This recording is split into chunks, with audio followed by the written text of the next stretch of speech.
everyone. You're watching The Tanya Mullings Show, and welcome to the H.E.R Network on Zingo TV channel 251. Please remember to download both the Barn Burner and Zingo TV apps in their respective app stores on iOS and Android devices. While you download, make sure you rate and leave a comment. Both apps are free. Zingo TV is also available on Google Chromecast, Amazon Fire and Fire TV sticks, Roku and Roku sticks, and also available on all smart TVs 2016 and forward. And tonight I have singer-songwriter and winner of Britain's Got Talent, and they say she is the answer, the female answer to the Bears Ham, and that is some shoes to fill, and she can fill them, that's for sure. My girl Rafeelya is here. How are you, girl? I'm very good, Tanya, and thank you, big up Teresa. Thank you so much for having me on tonight. I'm really super excited to catch up with you. This is the first time us actually like speaking face to face, isn't it? Yes, it is. And now, just before we go on, now that you said big up Teresa, I have to big up Teresa, my producer, who's always in the background here, bringing me on time and getting me out of here on time. And unfortunately, for me, it's a sad day because we got to say goodbye to Teresa. It's her last day, and I'm so blessed and honored. I thank you, girl, for staying on to finish my show on this Sunday. And you've worked really hard, and we appreciate you, and we're going to miss you, girls. And I wish you all the best on all your ventures. And I know all your dreams will come true. So, Teresa, Barn Burner and H.E.R Network, we're really going to miss you. And Rafeelya, yeah, it's first time we're meeting. Yeah. And I've been supporting, I got years ago, and I never forgot this. I've been doing radio for 10 years. And you were one of those artists in the beginning years. I met you through Daddy English. He linked me up, and I was like, who is this girl, Rafeelya? Wow, oh my gosh. he introduced me to your music, and you were one of those few batches that I got drops from right away. So I've always supported your music. We lost a little touch, and I thought, what's Rafeelya doing? I haven't heard anything. But it turns out you haven't been relaxing. You've still been doing your thing. I just didn't get emails. Yeah, definitely. I mean, things have shifted so much since then. Like, I think when we first got in contact, wouldn't have been not long after I had moved to the UK, because Boston is originally my home. So at the time when I moved to the UK, and I'd basically just opened a door that I felt like was open in a way, only because I used to buy mixtapes. I used to go all the way to Atlanta to buy my mixtapes, and most of the stuff was Stingray. It was Stingray mixtapes that I used to listen to. So yeah, I think you would have gotten like the first bits and pieces of me early out, small voice, very small voice, very young.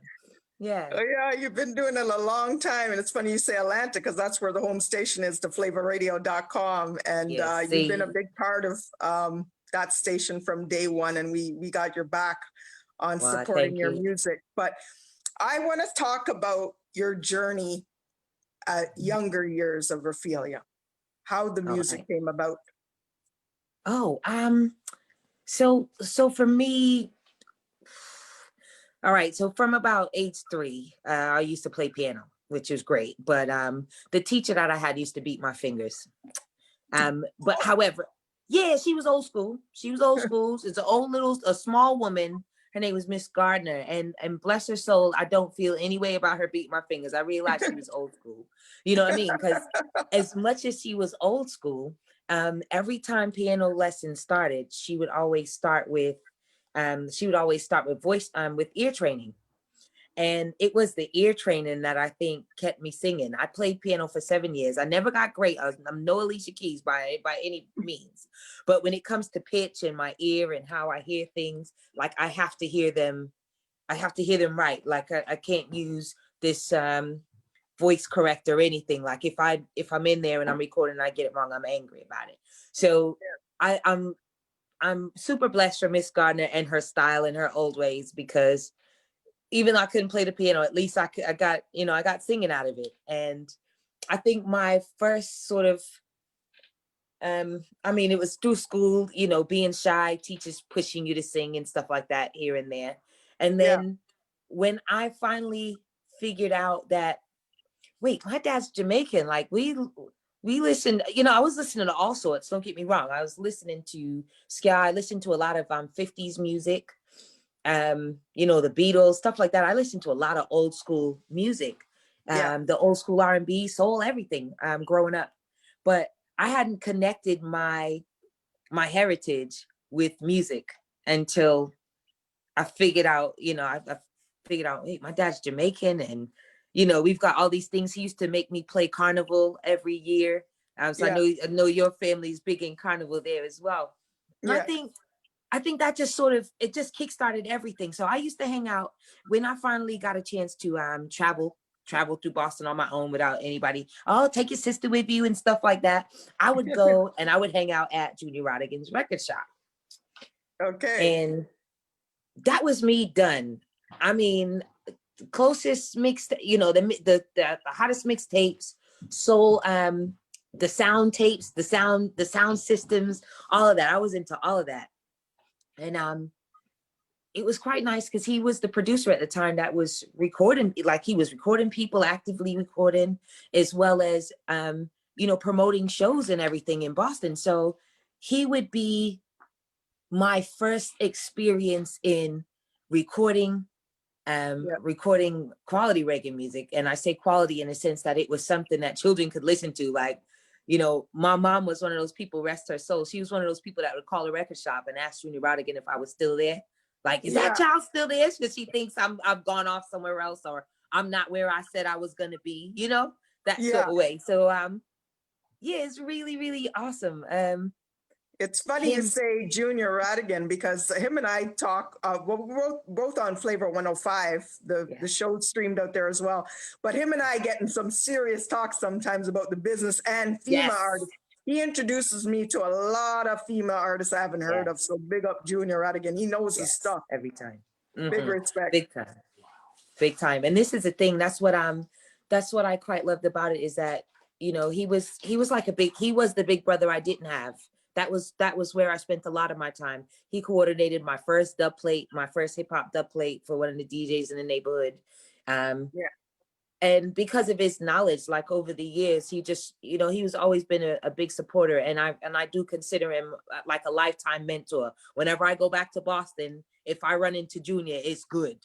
Do you know what I mean? So Yes. I just appreciate him so much for um being that person, being that mentor, you know, taking me to the studio, telling my mom, look, I don't worry, she's fine, I She got say, her.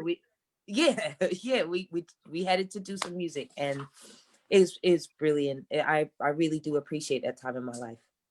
so then when did you leave Boston to go to, before I leave Boston, I got to big up another friend of yours, and he's a good friend of mine, Fada P. Oh, Fada P. Father Can't leave out P. Fada P.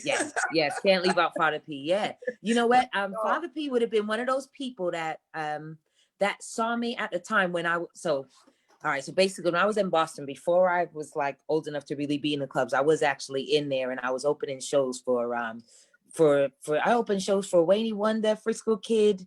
yeah. I was on talent shows with like Determine and all sorts. So I was in the club before I was supposed to be.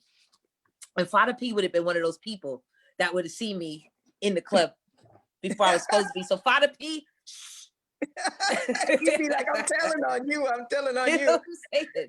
You know, I probably got the cuts to prove it, you know, because them used to fling buckle in a dance, you know what I'm saying? Yeah. So Yeah.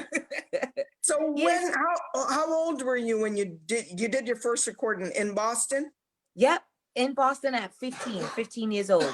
And the first Oh, you recording started was the same time as me, 15. yeah, yeah. See there? So yeah, it was a cover tune of Brandy's Broken Hearted. You know, Brandy and Oh, Wanya Morrison, that tune. We did a cover of it. Me and another singer named Ross Batch, who is actually from, I believe he's from St. Vincent. I might have that wrong, but yeah. don't kill me if you're listening, Ross Batch. I might have that wrong, but it's been a lot. No, Yeah. it's the Virgin He's Islands. from one Sorry. of the islands, though. Yes, he's from the Virgin Islands. Yeah, I won't forget that. Sorry. I'm No, I old. said he's from one of those islands. I don't know which Yes. one. Yeah, Oh my so God. that was my I first guess I recording don't ever. know some of your early stuff. That's why I'm curious about what I missed. Yeah, well, when Junior Rodigan was running his record shop, he also had Mastermind, the record label, and Okay. he had released a Mission Impossible written with a couple of different artists on them. Specialist. I don't know. I'd be going way back. So Yeah. yeah, Yeah. I I'm know it's digging hard. here. It's okay. You can go way back. I don't mind. But okay, so that was your first recording. When did you decide to leave Boston and go to England? Okay, so there's a couple of trips in between there. So I left Boston and I moved to Alabama. And at the time I moved to Alabama, it was sort of helping my mom leave Boston because she basically left Alabama to raise us.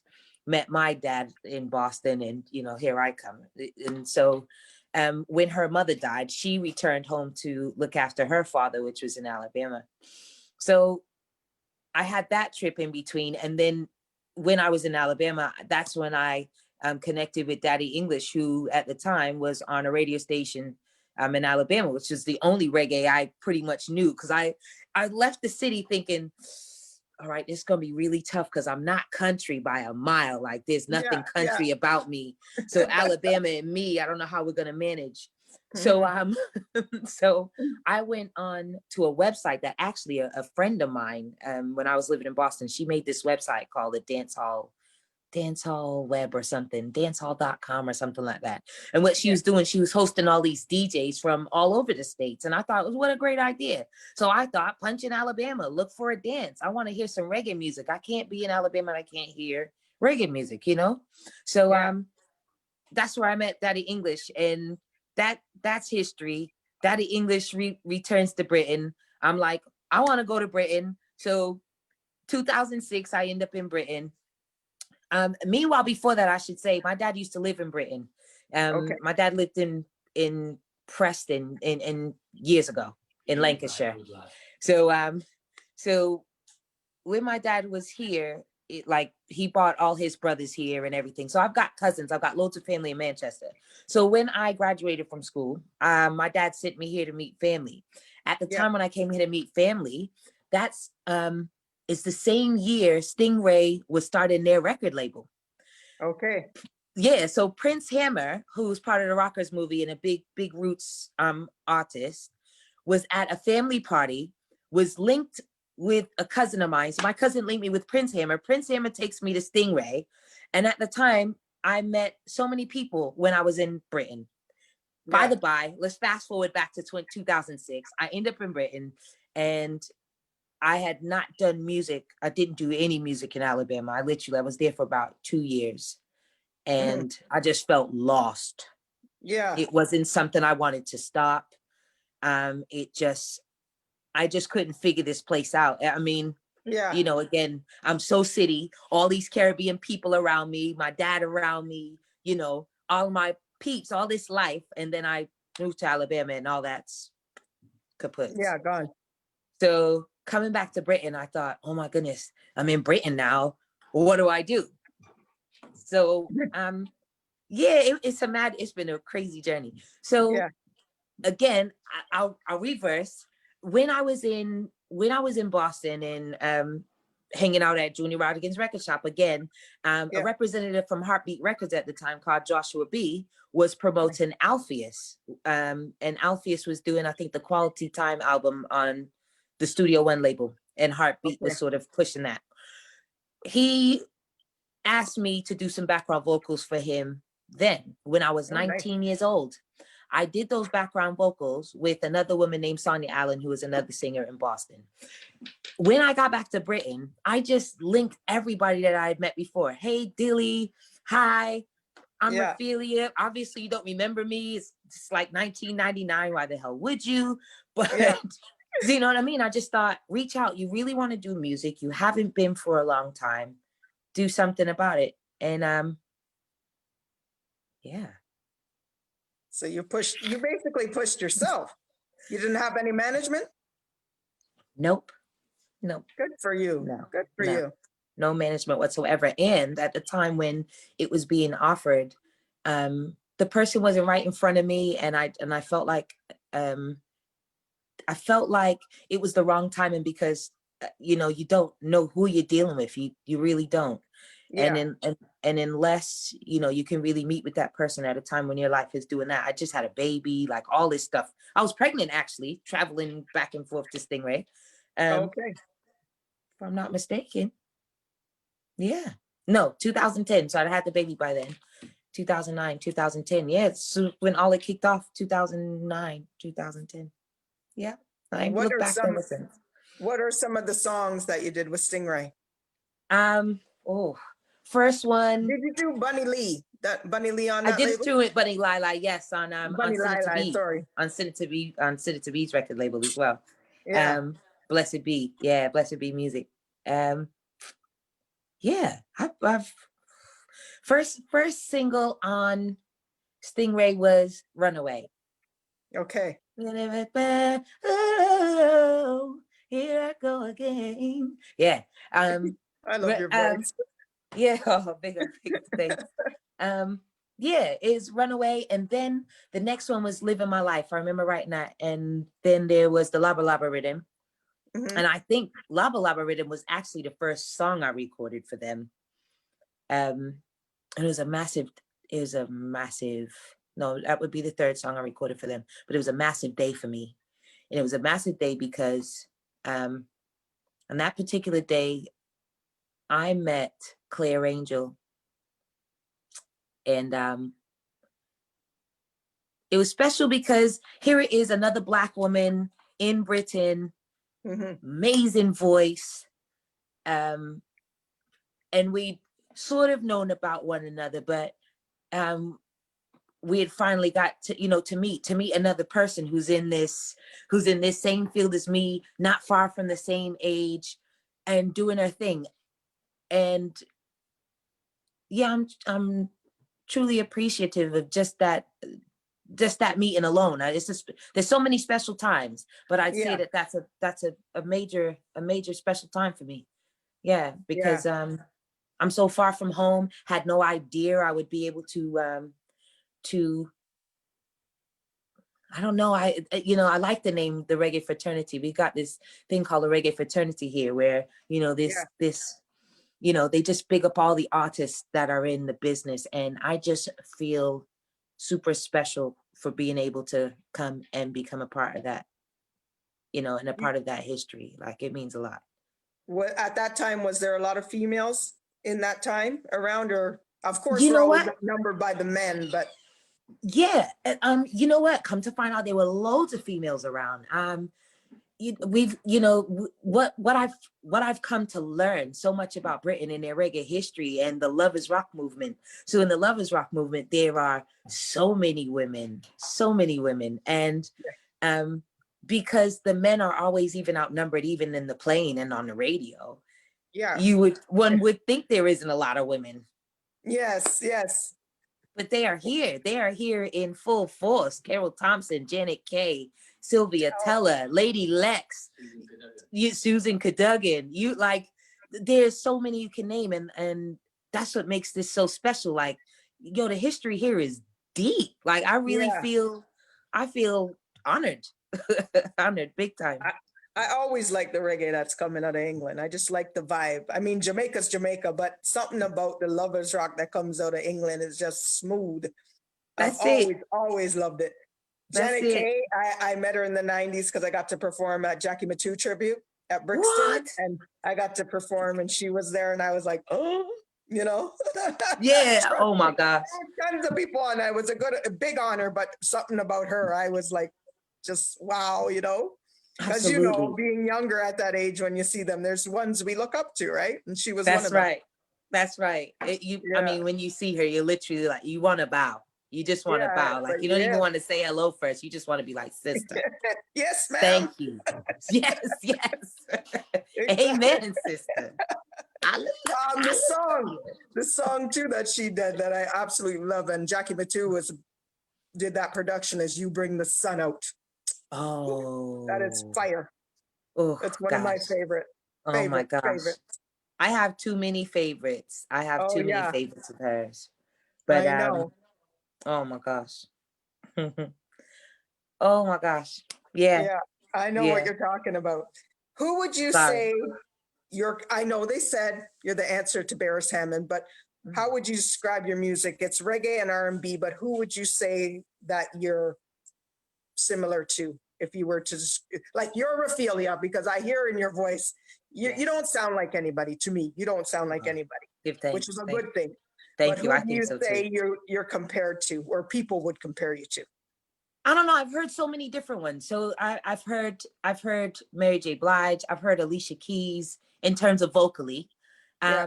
In terms of the music and the music I put out, I haven't heard of any names in that respect, but I think I've always heard vocally, like they've compared me to Alicia Keys, but I think they're listening to my accent probably. Yeah, you sound like her. Yeah, I because like how I you don't. go into Boston and then you sound like you're from the UK. You go in and out. Yes, yes. So I'm like, nah, not her, not her. Oh Yeah, my we got God. Kingsley in the house from Barleyfield. He's laughing at me because he knows exactly what you're saying. Big Yeah. up Kingsley. We're gonna get to you about Kingsley, but we gotta go on the way. We're getting to you, King. Yeah, Getting to you. definitely. Yeah, Yeah, man. man. So So it's do you good. find working with Stingray, would you say that put you on the map and made you more like, people knew you more working with Stingray? Do you think that gave you a big push?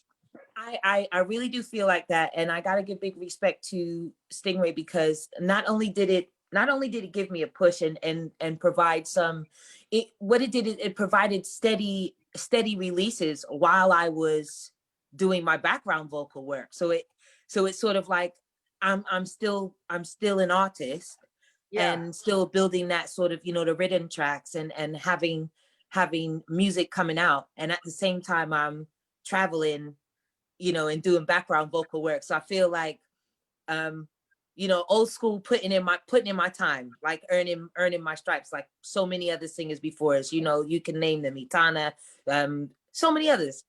So many Yes. others. We've done this where we have to put in our sort of work. So The background, the background Stingray vocals, is you mean? That's what, yeah, not to cut you, but that's what I say on my show all the time, on the radio show, bringing you the artists that need to be heard and should get the respect they deserve. Nothing but the wickedest vocalists out there. And so many artists I play, there's so many artists that are background vocals that record lead vocals and put their songs yeah, out, and they don't get the attention because people just don't know the name because they get stuck singing behind. So anytime I get that material of them releasing like their own solo stuff, I go, they're an artist in their own right. They're yes, so good. Listen to this. And this is who they sing background for. There's yeah, so many out there that are like, yes, and I always say that when I go to the studio and I had people work with me and I'm like, yes, why are you not singing lead? Like, I go, shoot, you sound better than me. You should have your sing. Some of the oh, background singers sound better than the leads. absolutely, absolutely. And I actually I have that same situation because I have a singer named Shalina, who I'm telling you, if you see Shalina, you'd be like, if Oh, you oh, oh. just to hear her, it's like, oh shoot, Can but I I cut won't be you? without her. I watched the video and I saw Yes, you give her the solo and I was like, hello. Yes, yes, hello. She's fire. she's fire. And this is the thing, like I believe so. I'm just like you. I believe so much in the people that are surrounding us, isn't it? Because musically, we Yeah. wouldn't be where we are if we couldn't call on those vocals or call on their musicianship to complete our project. So it, Yes.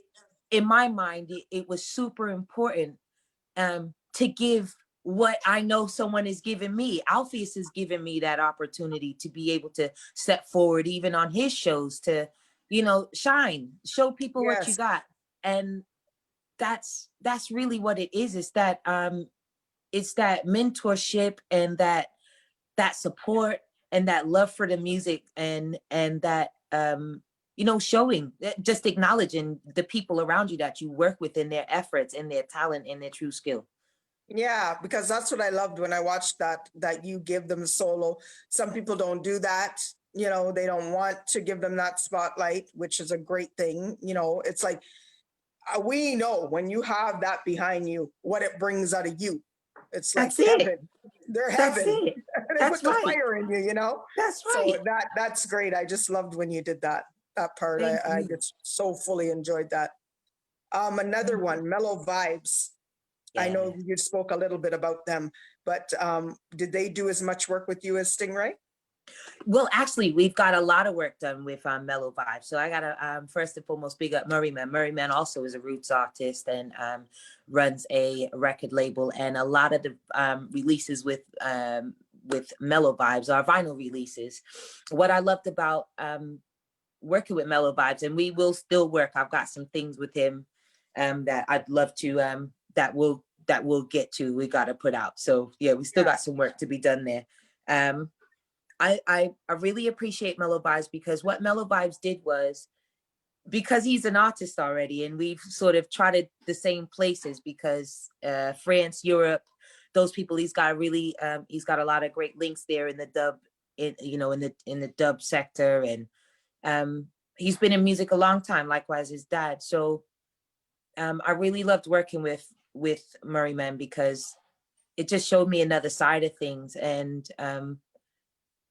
again, give me another opportunity, tied in a lot of the links that we both shared, because traveling through Europe with Alpheus, people sort of, they were like, oh, that's Rafeelya. And it's sort of like, now she's Lovers Rock. Ooh, she's Roots. Yeah. Lovers Rock Roots. Lovers Rock Roots. And No, because but we there's a massive... call that, what I like about that is you're not in one thing. You're versatile. That's You're it. showing them you're versatile. It's not just one genre, even though people say reggae. There's a lot of genres in reggae. A lot of genre within reggae. And you don't ever want to be put in a box, do you? No. Although that's a lot of how people get chosen for shows and things like that. So it's a teacher, and at the same time, it's, it's a blessing, because it's about the music. So so I big respect to Mellow Vibes and Murray Man. Big respect, because we having family still, yeah, man. Yeah, and then you also had a lot worldwide, dropping dubs worldwide. Your voice is heard all over. Like, you really did a lot of dub plates and stuff like that. Sounds Just Loving You, with some big sounds out there. Oh my gosh! So give thanks to Foundation Sound and a lot of all the other sounds that have played me. And yeah, I thought it was it. You know what? Around the time when this dub plate, well, the first time the dub plate sort of made it to a massive sound clash. That was a wild thing. It was a wild thing. Remember what song it was? You remember what song it was? Or no? You got too many. I got too many. It's hard to remember. So one of them was I did a cover of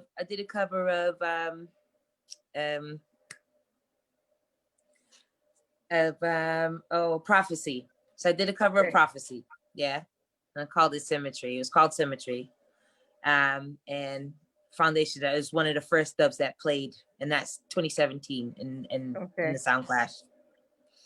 And at the time, I was doing Britain's Got Reggae. I was doing that competition at the same time. Yeah. So all this stuff is kicking off. Yeah. Oh my gosh. I gotta talk about that. I'm definitely gonna talk about that. Yeah. So oh, that's funny. That's jokes. Yeah, it's jokes in a sense, because I'll talk about that. So so the dub plates, I always thought dub plates were like a stressful thing. Honestly, like at first, initially, I looked at it as stressful, and I only looked at it as stressful because I was a person who listened to Sound Clash, and what I heard was, when you think you got Stone Love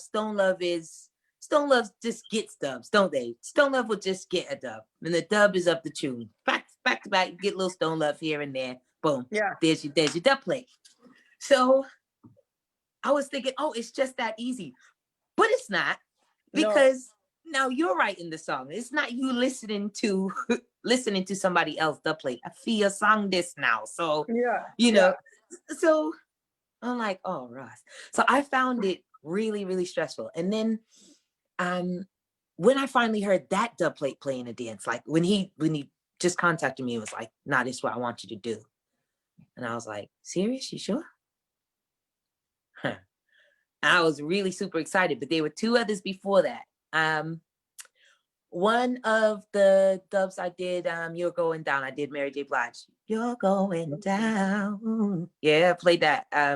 Did that dub for Daddy English won the Clash. Then there was another Clash before that, and it was a big dub. Oh gosh.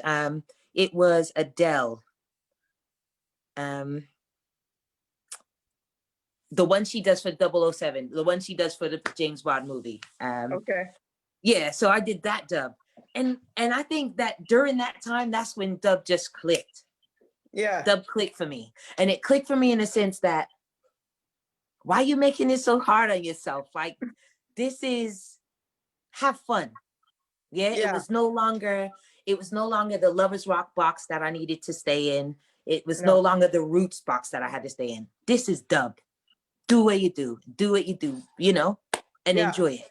And so, yeah, so I do actually feel very different about dub than I did then, because I hated doing dub plates. I did. I absolutely hated it. But I realize now that, I mean, you learn so much out of the dub business. You learn about who the sounds are playing you. Yeah. What songs they like the most, how they like their dubs cut, why you learn how to identify a decent dub. Because that's one thing when you're listening to dubs, don't you? You listen to dubs now and you go, all right, that's good. You know, you hear some of the bigger artists do dubs and you're like, come on, you're a big artist. Why you do the dub like that? You know, so it does make you, do you know what I mean? It makes you think, but at the same time, the pressure's off. Yeah. So, yeah. So you're going, I'm not going on too bad. Me, I go on with that thing. Yeah, me, I try a thing, you know? Oh my gosh. So you, before we forget, talk about the competition. Oh, Britain's Got Reggae. So big up to Serlene, big up to Britain's Got Reggae. First year Serlene Brathwaite, she ran Britain's Got Reggae in London, and I didn't get to see all the heats, but Claire Angel was the winner for 2016. Now I spoke about Claire Angel. Claire Angel was somebody that, you know, we're in the same league, we're same age, we do our music, we do our thing. And I was lucky enough to watch her win it and watch her perform at Rotterdam the year before. The same year, 2017, that she performed at Rotterdam, I was on the dub corner because I knew people there. It was a place I'd been before. I wanted to bring my family and everything. And I thought, what great way. Let's be at Rotterdam in Spain. It's 7-day reggae festival. Everybody's going to be there. Dub everything, dance hall, you name it. Everything's going on.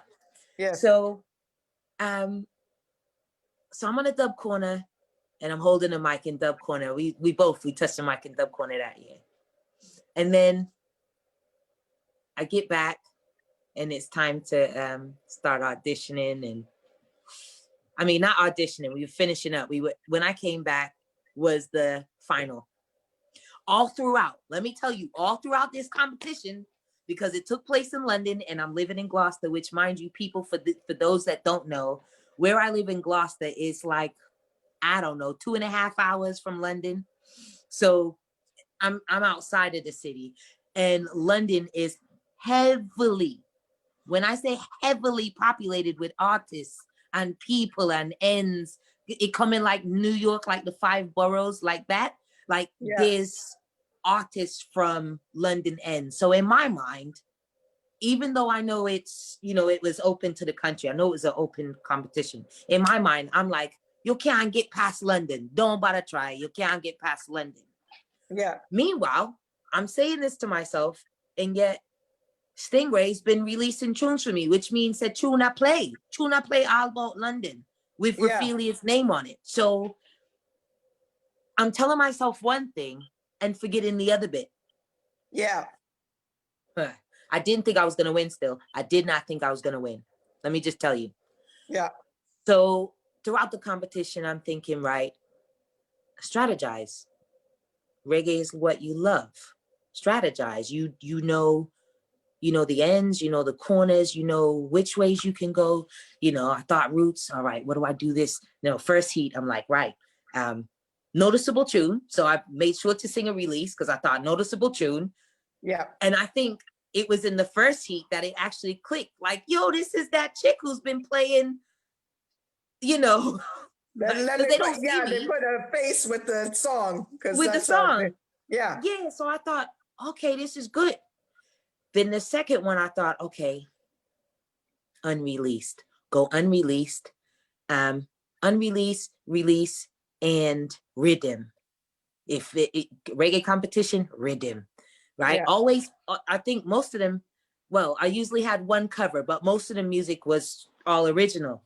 Mhm. So that was my mind. My mind was go with rhythm, rhythm. Don't forget the rhythm. Then in the last one, I thought tune, selection of tune, and um and message. I Yes. thought that was super important. So at the last heat now, when we're going through it, I'm like, wow, I can't believe I made it this far. And they're like, oh, you're gonna win it, you're gonna win it. I'm like, shut up, don't jinx me. This is London. Don't forget this is London. I'm like, shut up. Yeah, because I didn't want to hear it at that rate. I was like, I just didn't want to hear it. I didn't want to be Yeah. way up here. And Yeah. I was trying to remain realistic. End up winning and end up playing London Carnival, performing at London Carnival. And that to me is like, okay, you know, when you look at big, you're always trying to like, is this a big deal? Is this a big Yeah. deal? Is this a big Yeah. deal? Is this a big deal? And then you strip it all back and you go, you work for that. So whether it's small potatoes to someone else, it's a big deal to you because you work towards every, you know, every bit of that. Yeah. Um, yeah, and winning that after London Carnival was Spain, Rotterdam Sunsplash, Rototom. 2018. 2017, I go away. I get back from Carnival, and I'm thinking to myself, I get a call, and the call is like, "Oh, we're gonna need a band. What are you gonna do for Rotterdam?" Blah blah blah blah. I'm like, "Okay, I need a band." Yeah. New life. New life came to life. New life New band. life came to life. So I consulted the one person who I know recorded me and had been recording me for some time, and that is Kingsley Semin. Okay, I went to Kingsley Semin in 2017 in like November, and I said, I got an opportunity to play at Rotterdam next year, August. I need a band. And long before this, I think maybe about a month before that, he was saying, I think we had seen one another at Maccabee. We were at Maccabee's show in Tottenham, and we'd seen one another. We were like, and he was saying, hey, if you ever need a band, and I hadn't even had that conversation with Serlene yet about needing a band for. So he was saying, well, if you ever need a band, just contact me, blah, blah, blah. So November comes, speak to Kingsley by end of December, January. No, by end of December, he comes back to me and he's like, I've got a band. What's the meet date? Yeah. I was like, oh shoot. I like how you move. Yeah, like, oh shoot. Yes. Okay. And not only that, I had the two singers that I took with me at the end of the final, to the final. I thought, yeah, I'm gonna need singers. I always felt like I was gonna need singers because I'm a background vocalist. How do I go this alone? You know, like I need to walk equipped. So from the year before, I'd already like consulted with them. I was like, all right, we're gonna do this. And they're like, yeah. So they come on board as well. And then the band. So I look around, there's 9 people in the room. I'm like, oh my God, everyone laughs at this. They still laugh at me to this day. Like, you cried. You know, you cried that rehearsal. Like that first rehearsal with the band was like, What you always wanted. yeah, but I didn't think it would be that overwhelming. I didn't think it would feel that good. You know, again, always wondering if what it is you're doing is great, you know, like, and I had no idea it'd feel that good. I felt like I had a brand new baby. I feel like I had a brand new baby, honestly. Yes. And it was overwhelming and it was emotional. And I probably spent half that rehearsal crying. That just shows how grateful you are and humble. That's the thing. Yeah. That's why it's all coming to you, girl. Oh my God. My nose was red. My nose Yeah. was bright red the It whole looks like it's rehearsal. red again. No. It, yeah, yeah. Good old British cold, British cold, British cold. British cold. It's cold over there. It's cold Yeah, over here too. Oh yeah, I yeah, you forgot. It's know. cold. You Forgot. don't forget it, And do you? I gotta bigger up all my viewers. Remember, they're 5 hours ahead over there. So big you up. Love the professionalism. You stay up for the interview. Props to you, because You know I'm that. tired and it's early here. You can't sleep yet, Tanya. I know my age is catching up with me. I feel it. I'm like an old lady on Sunday night. Toothpicks. I know, eh? Oh, that's too funny. So here you go with the band, New Life Band. And then, of course, right after that, you form Bartley Field Records, which is Kingsley's. Kingsley Salmon That's and his Sal record label. Davidson and Pat And Heron and me. Yeah. yeah. Yeah. So how does that feel now? That's a whole new venture too, along with the band. You know, it's funny how things just sort of go, ba-dum-dum. Yeah, Yeah. everything just fall in place. Ba-dum-dum. Yeah. So 2018, 2019, the New Life Band is playing shows. We just play shows. We enjoying meeting one another and playing the music and beating the drums and everything. We just enjoyed one another's time. And then we got to the end of 2019 and we're like, oh shoot, what's going in the lineup for the following year? You know, what do we want to play? And it's like we actually hadn't had a product. Everything that was playing in the band was stuff that we hadn't made together. There were some things that we had worked out together, but the music had belonged to someone else. And yet, you know, Kingsley, not only a massive musician, but a, you know, great band leader and also producer, makes his own stuff, had been producing his own tracks, and actually started Barley Field maybe 3 years earlier. You know, I'd opened the label just to release the music that he was recording, not wanting to rely on other labels to do that. And everything just sort of he created this track that was supposed to go to really big artists that he never heard back from yeah.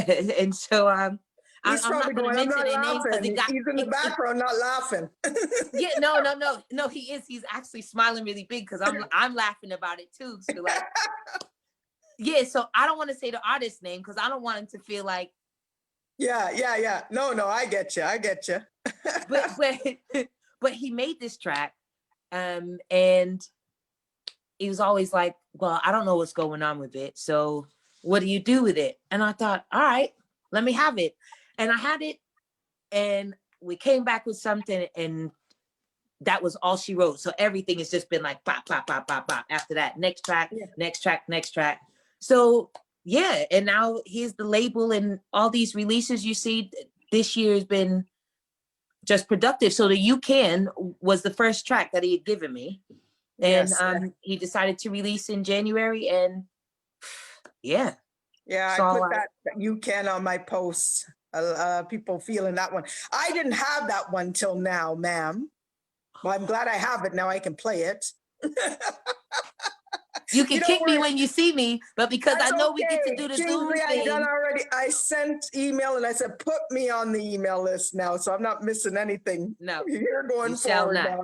We already know how it is for the artists. You're being the artist. You're not being the promo person. It's all right. I forgive you. But you know how that does work, don't you? You know how that works because people will bypass the label and they'll come to you like, yo, do you have this? And I'm like, you haven't even heard it. You probably don't got it in your phone. People don't realize. And if you do, you always have the jacked up cut, don't you? Not the jacked up cut. You got the pre-mixed cut. You don't have what's supposed to be the latest. So yeah. I love y'all. I'm just saying. I got a friend of mine, H.E.R, I've been supporting his music since day one, and he would always send me a thing. T, what do you think? And let me hear it. And his vocal is so good. I always have to question, is this finished? Is it mixed? Can I play it? No. It's just for you to. He goes, just for you to hear. And I go, stop sending me that because I'm going to end up putting it on air. Send me the finished one. But he goes, I'm just asking your opinion. That's the thing. And to be fair, you know what? Big up Daddy English. I know he's sleeping, but if he watches his back, he'll know. Yes. You know, when we leave the studio and we had something back in the days when we'd leave the studio and we had something, I'd be like, Because you Don't said it. DJs playing on the radio, you can't play that. Can I play it? You can't play that. So Yes, I know, but I knew he was just wanting an opinion. It was kind of funny, but I'm just saying his vocals are fire that you wouldn't even. I'm an artist, and his is so laid, so good, you would not even know that it's yes. not mastered, you know. And Yeah, I'm an yeah. artist, so that just gives him props to his craft. Big up H.E.R for real. So you got You Can, big tune. Then this one. And it's funny, like again, I told you, I just got introduced to the music now, not knowing it's out there. What This Is video is out now. Go check that out on YouTube, Rafeelya, What This Is. But when I saw that, girl, I didn't even see the video of the reggae version. What I saw first was the acoustic version. And that was on your IG, and I was like, what? Yeah. That just grabbed me, not knowing there was two versions. Thank Girl, you. Thank you very crazy. much. Go Thank on you her very IG much. at Rafeelya and look for the acoustic What This Is, and on YouTube. Both of them you can go watch. Thank you. That Yeah. one, girl, oh my gosh. I'm telling you, that's coming this Thursday on radio. That's all I know. I might be a little late, but that's okay. We're going to get it out to all the other radios. Well, I'd like to pat myself on the back quickly and say it can play anytime. That's the key to good music, isn't it? That is timeless. No matter when you come to it, it's from your plate, you'll hold on to it. So that's always the goal. Always the goal. That was, I really like that one. I really, really, really like that one. And then you did another one, Black Man. Yes. Oh, Black Man. So Black Man, I had originally recorded in 2016.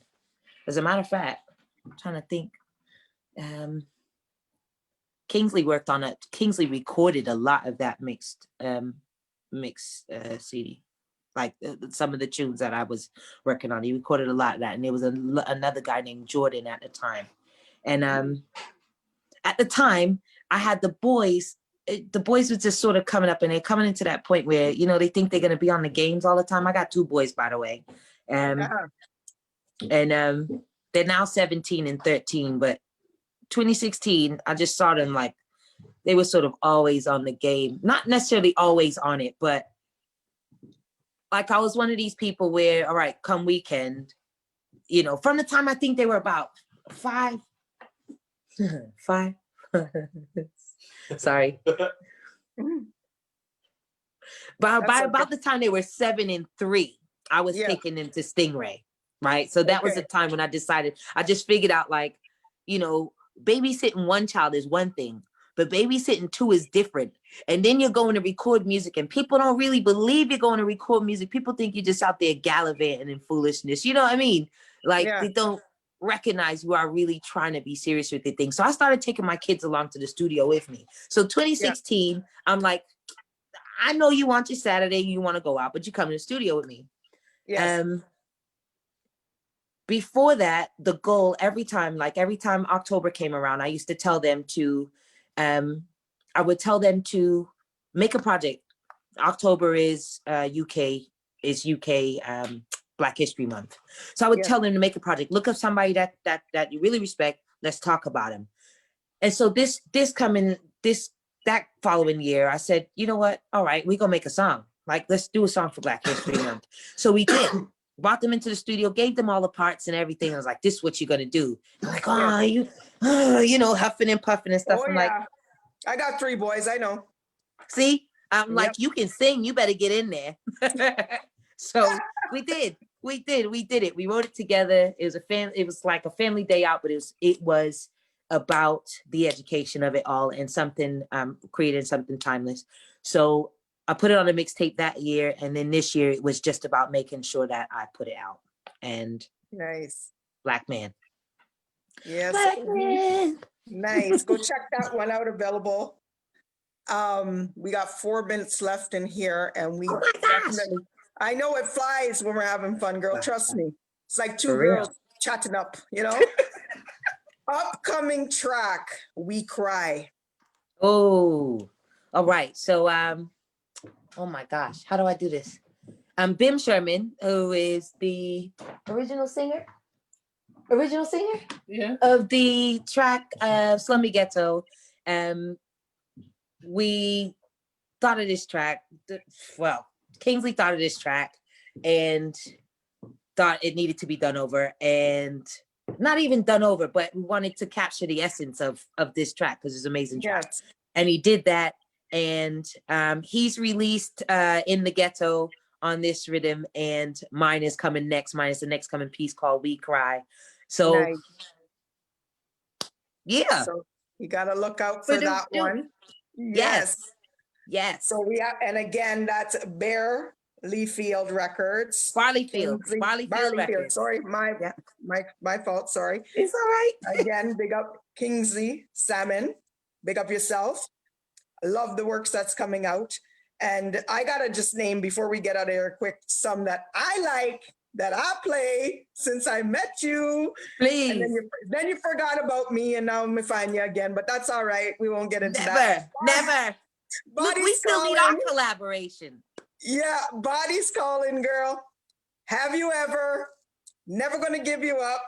Coming of the Father. Life's so serious. Yes. And of course, the bunny. Lai. Why did you leave? Yes, I always say his name wrong, and I apologize. I don't know why I do that. It's all right. Girl, I'm so glad. I'm so happy you came on the show, and it's been too long. Nice to finally meet you in person. We've known each other for so long, and finally here we got to meet each other. And you are truly blessed. Likewise. I wish you nothing but success, and you keep coming at them, girl. Thank you so much. Thank you for supporting me all these years. Thank you for playing the music. Thank you for making the link again. Looking out for our collaboration. So now that I got you on the WhatsApp, you can't run. Yeah. You got me here, girl. Hey, we get to do this again. I look forward to it. Really, really do appreciate you. Thank you so much. And thank you everybody for watching and listening and tuning in. Just thank you so much. Yeah, and follow her again on all social media at Rafeelya. Any shout outs quick? Shout out to Barleyfield Records. Shout out to my family, my boys, Daddy English. Shout out to you, Preppy Records, Barleyfield Records, Mellow Vibes, Stingray, Junior Rodigan, Philip Gadd, Coral Reed. I could keep going, but my list long like you know what. But just big up to everybody. Big up Canada Sides. Big up Mommy and Daddy. Thank you so much. Rest in peace. Yes. That's it. And again, Teresa, our producer. And Teresa. Yes. Last day today, girl. I'm going to miss you. Love you like a little daughter. And God bless you on your journey, girl. Thank you so much again, Rafeelya, for being on this show. This show can also be heard on the Barn Burner Radio Network on its 122 platforms. The H.E.R Network is a part of the Barn Burner Network, Inc. Please check out barnburner.ca for all the news and programming. Barn Burner, watch it, hear it, read it, download it, live it. It's the Tanya Mullings Show right here each and every Sunday, 8 to 9 p.m. Catch you same time, same place next week. Have a blessed evening. All take care. Bye.